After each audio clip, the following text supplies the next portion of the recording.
టీచర్ల అక్రమాల్లో సహకరించిన ప్రతి ఒక్క అధికారికి చట్టపరంగా ఇబ్బందులు తప్పవని హెచ్చరించారు ఎంపీ బాలశౌరి. తమిళనాడులో ఇసుకాసురులకు సహకరించిన ఐఏఎస్ ఆఫీసర్లు సైతం కోర్టుల చుట్టూ తిరుగుతున్నారన్నారు. పేదల ప్రభుత్వం అంటూ పెత్తందారులకు వైసీపీ సర్కార్ ఇసుకను దోచిపెడుతుందన్నారు. ఇసుక అక్రమాలు అడ్డుకుంటున్న జనసైనికులపై కేసులు, దాడులు చేయడం తీవ్రంగా ఖండించారు.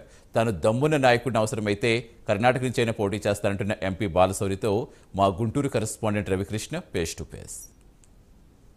అక్రమ పాలసీల ద్వారా వేల కోట్ల రూపాయలు ప్రభుత్వ ధనాన్ని దోచేశారని బాలశౌరి ఆరోపిస్తున్న పరిస్థితి అయితే ఉంది. ముఖ్యంగా కూడా ఈ అక్రమ ఇసుక తవ్వకాల ద్వారా నాయకులు ఎవరైతే ఉన్నారో, పార్టీకి సంబంధించినటువంటి వ్యక్తులు ఎవరైతే ఉన్నారో వాళ్ళందరూ కూడా పెద్ద ఎత్తున కూడా అవినీతికి పాల్పడుతున్నారని ఆరోపణలు అయితే చేస్తూ ఉన్నారు.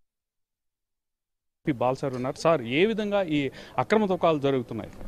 ఇప్పుడు ఈ రాష్ట్ర ప్రభుత్వానికి ఇసుక గురించి నాది స్ట్రైట్ క్వశ్చన్స్ కొన్ని ఉన్నాయి. ఈరోజు ఇసుక తవ్వాలి అంటే రాష్ట్రంలో మీకు కావాల్సినటువంటి అనుమతులు ఏవే ఉన్నాయి? మైనింగ్ డిపార్ట్మెంటు, ఎన్విరాన్మెంటల్ ట్రిబ్యునల్లు, గ్రీన్ ట్రిబ్యునల్స్, ఇంకా ఏమేమి ఉన్నాయి? ఇవన్నీ మీరు ఈరోజు ఇసుక తవ్వే రీచెస్లో అన్నింటిలో కూడా మీకు అనుమతులు ఉన్నాయా లేదా అనేది ఫస్ట్ క్వశ్చన్. ఒకవేళ అనుమతులు లేకపోతే మీరు ఎలా తవ్వుతున్నారు? ఈ రెవెన్యూ ఎక్కడికి వెళ్తూ ఉంది?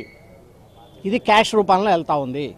ఇది క్యాష్ రూపంలో వెళ్తుందంటే ఇది ఒక ప్రభుత్వమే చేస్తూ ఉందా, లేకపోతే ప్రభుత్వం కాకుండా మీకు ప్రభుత్వం ప్రోత్సహించేటువంటి కొంతమంది పారిశ్రామికవేత్తలు చేస్తుంటే ప్రభుత్వం దానికి వాటా తీసుకుంటూ చూస్తూ ఉందా?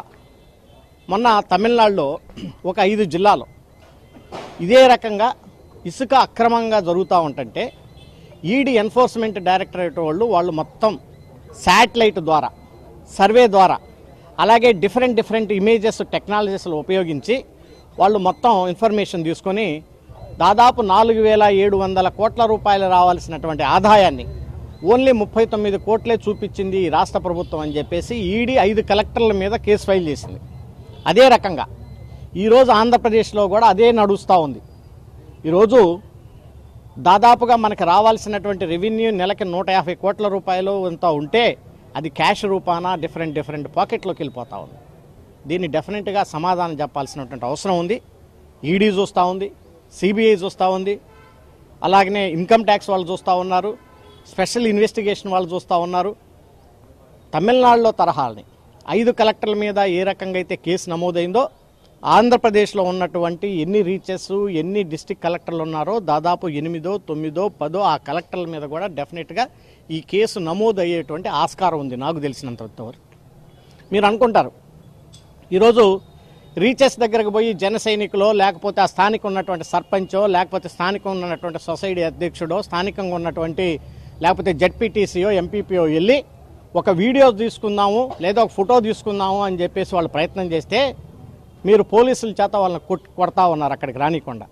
మీరు ఒకటి గుర్తుపెట్టుకోవాలి, జన సైనికులను కొట్టినా, స్థానిక సర్పంచులను కొట్టినా, స్థానిక నాయకులను మీరు కర్రలతో కొట్టినా పైన శాటిలైట్ ద్వారా అన్ని రికార్డు అవుతున్నాయి. మీరు అది తప్పించుకోలేరు. శాటిలైట్ని కొట్టలేరు కదా. మీరు కొడతారా? వైసీపీ వాళ్ళు పోయి శాటిలైట్ నేను కొట్టగలుగుతారా? అది మీరు అర్థం చేసుకోవాలి. Everything is recording. Please try to understand. తప్పు చేసిన వాడిని ఈ చట్టం ఎప్పుడు వదిలిపెట్టదు. డెఫినెట్గా ఈ అధికారులు, ఈ ఐఏఎస్ ఆఫీసర్లు ఎవరైతే ఈ ఇసుకకు ప్రోత్సహించారో వాళ్ళందరికీ కూడా శిక్ష తప్పదు అనేటువంటి విషయాన్ని నేను చెప్తా ఉన్నాను. ఇప్పటికైనా మీరు బుద్ధి తెచ్చుకొని, చెప్పేదేమో పెత్తందారి వ్యవస్థ, పేదలు అంటాం. ఇసుక ఎవరిదండి? పేదలది. ఇంతకుముందు గత ప్రభుత్వాల్లో ఆ కిందటువంటి సర్పంచ్లో, ఎస్సీలో, బీసీలో 4 ట్రక్కులు పెట్టుకొని, లేకపోతే 4 ట్రాక్టర్లు పెట్టుకొని మైనింగ్లు చేసుకుంటా ఏదో 4 డబ్బులు వాళ్ళకి చిన్న వ్యాపారస్తులు బతికేవాళ్ళు. ఈరోజు ఒక కార్పొరేట్ సంస్థ వచ్చేసి వాళ్ళ సర్పంచులు వచ్చేసి నేను ఇల్లు కట్టుకోవడానికి తీసుకుపోతానంటే వాళ్ళని కుట్టి జైలు వేస్తున్నారు. చెప్పటానికేమో పెత్తందారి వ్యవస్థ అంటారు, మరి పేదరికం అంటుంటారు. దోసుకునేది అంతానేమో పెత్తందారి వ్యవస్థ. మీరు ఏం చెప్తున్నారు, ఏం చేస్తున్నారు, ఎన్ని ప్రజలు గమనిస్తుంటారు. డెఫినెట్గా ఈ ఇసుక అనేటువంటి విషయం మీద పెద్ద ఎత్తులో కేంద్ర ప్రభుత్వం అలాగే సంస్థలు ఇన్వెస్టిగేషన్ చేస్తాయి. తప్పు చేసిన వాళ్ళకి శిక్ష డెఫినెట్గా పడింది. అంటే శాండ్ పాలసీ ఏదైతే ఉందో, శాండ్ పాలసీ పూర్తిగా కూడా చాలా ట్రాన్స్పరెంట్గా చేస్తున్నాం అని చెప్పి ప్రభుత్వం వచ్చినప్పుడు ఒక 6 నెలల పాటు ల్యాగ్ కూడా చేసిన పరిస్థితి ఉంది. దాన్ని ఏ విధంగా చూడాలి? మొట్టమొదటిగా చాలా ట్రాన్స్పరెంట్ ఆన్లైన్లో అన్నారు. ఆన్లైన్లో దొరకకుండా చేశారు. ఆ తర్వాత జేపీ సంస్థానం వచ్చింది. ఆ జేపీ సంస్థానం వచ్చేసి వాళ్ళు దాదాపు ఒక కార్పొరేట్ సంస్థ. వాళ్ళు సబ్ కాంట్రాక్ట్ ఇంకొక ఆయన తమిళనాడు ఆయన కాంట్రాక్ట్కి ఇచ్చాడు. ఆ తర్వాత పోతే ఆ ఇసుక 475 టన్ను, 575 రూపాయలు టన్ను. బంగారం రేట్లన్నా కంట్రోల్ చేయొచ్చు, కానీ ఇసుకను మాత్రం ఈ ప్రభుత్వంలో కంట్రోల్ చేయలేకుండా పోతాను.